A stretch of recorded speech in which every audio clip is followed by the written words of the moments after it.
നല്ല ടയേർഡ് നിന്ന് അമ്മാതിരി ടയേർഡായിട്ട് കിടക്കുമ്പോഴാണ് മോളും അനിയൻ്റെ വൈഫും കൂടി എന്നിട്ട് കോട്ടയ്ക്ക് പോയാലോ 4 മണിയായി നമ്മൾ അവിടെ എന്തായാലും 5 മണി 6 മണി ക്ലോസ് ആവും. 4 മണിക്ക് ശേഷം മക്കൾ സ്കൂൾ വിട്ട് വരുള്ളൂ. ഇന്ന് പോയാൽ എന്തായാലും എത്തൂല എന്ന് പറഞ്ഞിട്ട് ഞാനൊന്ന് ഒഴിവായി നിന്നതായിരുന്നു. അപ്പം മോള് പ്ലാനിങ് മാറ്റി, എന്നാൽ ചാൽ ബീച്ചിൽ പോവാ, ഈ ടൈം പോയാൽ ചാൽ ബീച്ചിലൊന്നും പ്രശ്നമില്ലല്ലോ. അങ്ങനെ അവസാനം കുത്തി വലിച്ച് എന്നെയും പൊക്കി അനിയൻ്റെ വൈഫും മോളും കൂടി പോയതാണ് കേട്ടോ. അനിയൻ്റെ വൈഫിൻ്റെ ഏട്ടത്തിയും കൂടി ഉണ്ടായിരുന്നു കൂടെ. അങ്ങനെ എല്ലാവരും കൂടി പോകുമ്പോൾ നല്ല വൈബാണ്. ഈ കുട്ടികളുടെ കൂടെ നമ്മളെല്ലാം മറന്നു പോകുന്നതൊക്കെ പറയും. അങ്ങനെ അനക്കെന്തായാലും വയ്യാന്ന് പറഞ്ഞപ്പോൾ മോൻ പറഞ്ഞു ഞാൻ എല്ലാ ഉത്തരവാദിത്തം അനിയൻ്റെ ഏറ്റെടുക്കുന്നു. എന്നാൽ അവന് വിട്ടുകൊടുത്തിട്ട് ഞാൻ പോയിട്ട് സൈഡിലിരുന്നു. ബീച്ചിൽ ഇന്ന് അധികം ആളുകളൊന്നും ഉണ്ടായിട്ടില്ല. ഒരു സേവ് ദി ഡേറ്റിൻ്റെ മറ്റോ കല്യാണ ഫോട്ടോഗ്രാഫി അങ്ങനെ 2-3 പേരെ ഞാൻ കണ്ടിട്ടുള്ളൂ. ഞാനങ്ങനെ സൈഡിൽ പോയിട്ടിരുന്നു. ദുൽഖർ വെള്ളത്തിലേക്ക് പോകുന്നില്ല. നല്ല തണുപ്പുണ്ടായിരുന്നു വെള്ളത്തിന്, എന്താണെന്ന് അറിയില്ല. ഞാൻ അതിട്ട് ഇത്ര തണുപ്പ് കടലിലെ വെള്ളത്തിൽ കാണുന്നത്. ഒരു നണ്ട് വന്നിട്ട് കുറേ അലവലാദികൾ ഒച്ചക്കപ്പാട് കേൾക്കുന്നുണ്ട്. അത് വന്നിട്ട് അതിൻ്റെ പാട്ട്. അങ്ങനെ ഞാൻ പിന്നെ വന്ന് നോക്കുമ്പോൾ അതേ കിടക്കുന്ന ഇവൻ വെള്ളത്തിൽ. എനിക്ക് ശക്തിയുണ്ടെന്നും പറഞ്ഞിട്ട് ഇവന് ഈ വെള്ളത്തിൽ കയറി കിടക്കുന്നത്.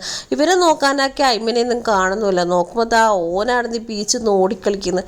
അങ്ങനെ ഇവനെ നമ്മൾ 5 ആളും കൂടി കാലേ കയ്യെ വലിച്ചിട്ട് ഈ സാധനം പറഞ്ഞ് ഞാൻ വരുന്നില്ല, നിങ്ങൾ പോയിക്കോന്ന്. ഇങ്ങനെ കിടക്കാൻ ഇവനെന്ത് സായിപ്പ. അങ്ങനെ പിടിച്ച് വലിച്ച് ഞാൻ പറഞ്ഞെന്നാൽ ഇവൻ ഇവിടെ തന്നെ ആക്കാം, നമുക്ക് പോവാൻ. അതിനും അവർ അങ്ങനെ അവസാനം നമ്മൾ ഐസ്ക്രീം എല്ലാം വാങ്ങിത്തരാം, അവിടെ നിന്ന് അത് വാങ്ങിത്തരാം, ഇത് വാങ്ങിത്തരാം. ഇവൻ്റെ പോക്കറ്റിലടക്കം മണൽ മാഫിയ മറ്റും വന്നിട്ട് എടുത്ത പോലത്തെ മണലുണ്ട് കേട്ടോ. ഇതൊക്കെ വൃത്തിയാക്കി എടുക്കാൻ എവിടെന്നാ പോവാന്ന് പറയുമ്പോൾ മോൻ പറഞ്ഞു എനിക്കൊരു സ്ഥലം അറിയാം. ഇത്ര നാളെ ഞാനിവിടെ വന്നിട്ട് ഇങ്ങനെ ഒരു സ്ഥലം കണ്ടിട്ടില്ല. ഇവിടെ കുറേ ഷവറിലുണ്ട്. ഷവറിൽ നല്ല എയർ മാത്രമേ വരുന്നുള്ളൂ, വെള്ളം വരുന്നില്ല. അങ്ങനെ ഈ പൈപ്പിൽ നിന്ന് വെള്ളം വരുന്നുണ്ടപ്പോൾ ഇവനവിടെ പിടിച്ചിരുത്തി പിന്നെ ഇക്കാക്കൻ്റെ വക കുളിയായി. എൻ്റെ അല്ലോ കുളിപ്പിച്ച് കുട്ടപ്പനാക്കി അവസാനം സൈഡിൽ വന്ന് നോക്കുമ്പോഴാണ് ഈ മണൽ മൊത്തം പോക്കറ്റിൽ കണ്ടത്. അപ്പം ഇവൻ പറഞ്ഞ ബസ്സിൽ പോകേണ്ടതല്ലേ, ബസ് 6 വരെ ഇവൻ കയറ്റൂല എന്നിട്ട് ആദ്യം പോയി അതിന് പൈപ്പിൻ്റെ താഴെ ഇട്ടിട്ട് ആദ്യം വെള്ളം ഒഴിക്കാൻ തുടങ്ങി. അങ്ങനെ നമ്മൾ കുറച്ച് എന്തായാലും ഡ്രസ്സ് ഉണങ്ങണമെല്ലാം വെച്ചിട്ട് സൈഡിൽ വെക്കുമ്പോഴാണ് ഇവൻ്റെ വക സ്കെൽട്ടൺ ഡാൻസ് എന്നും പറഞ്ഞിട്ട് ഡാൻസ് കളിക്കുന്നത് നിങ്ങൾ കാണുന്നത്.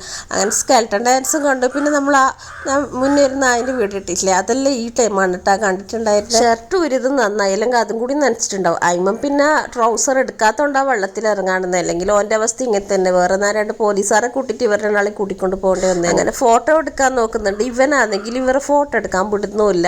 അങ്ങനെ നമ്മൾ പോയി. അവിടെ ഒരു ഐസ്ക്രീം മാത്രമേ ഉണ്ടായിട്ടുള്ളൂ. നല്ല ചായ ചൂടുള്ള എന്താ കിട്ടുമെന്ന് ചോദിച്ചു. അവിടെ ഒന്നും ഉണ്ടായിട്ടില്ല. ഏകദേശം ഇരുട്ടായി. വീട്ടിൽ നിന്ന് വിളി വരാൻ തുടങ്ങി.